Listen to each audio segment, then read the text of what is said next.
Well, voting continues south of the border this hour as millions of Americans choose whether to send Donald Trump back to the White House or elevate Kamala Harris to the Oval Office. Yeah, history will be made no matter what happens tonight. And CTV National's Joy Malbin joins us live from Kamala Harris's election night headquarters in Washington, where security is very tight amid fears of rioting. Tell us what you're hearing and seeing, Joy. Well, I'm at Howard University, and this is where Kamala Harris attended school.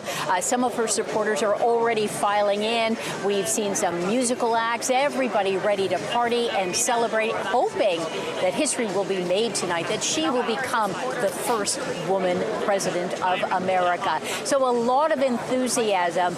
Today, Kamala Harris leaving nothing to chance as she was phoning into a phone bank or actually she was attending a phone bank at the Democratic National Headquarters, thanking people for trying to get the vote out and answering a few phones and telling some of the voters who were quite shocked to hear the vice president on the other end of the line, telling them that your power is your voice and your vote. Again, telling them to get out and vote. We're seeing a lot of enthusiasm, too, in many of these key battleground states that she must win if she's to become president. In Michigan, for example, officials there are saying that the turnout has been off the charts. In Georgia, another battleground state, they're saying that turnout better than 2020.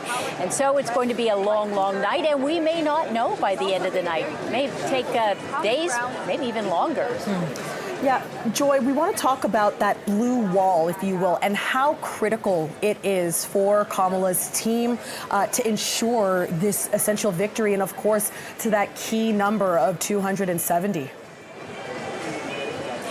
Well, yeah. I mean, look, a lot of the states, it's already baked in. We know Indiana. We know Kentucky. They're all going to go Republican. We know California is likely going to go Democrat. But you're right. The blue wall are these three states up by the Great Lakes, Michigan, Wisconsin, and Pennsylvania. I can't say Pennsylvania enough.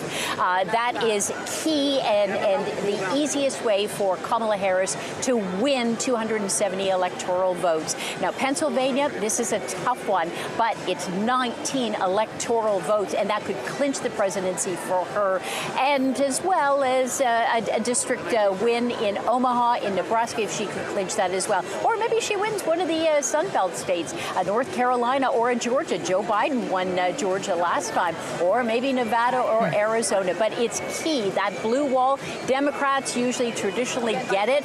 2016, though, Donald Trump won it. Yeah, it's going to be really crucial what happens there. Look, Joy, a lot has been said about the gender gap in this election. Kamala Harris has really galvanized the woman vote, but her message hasn't really resonated with American men. Is her camp worried about that this evening? Well, look, there was a hot mic moment during this campaign where she was talking to the governor of Michigan, Gretchen Whitmer, and kind of said over one of those photo ops with a beer saying, we really need to get more men. So, yeah, it is a worry. But the abortion issue, reproductive rights, it's also resonating with a lot of male voters who have daughters who don't have the same rights as their grandmothers once had.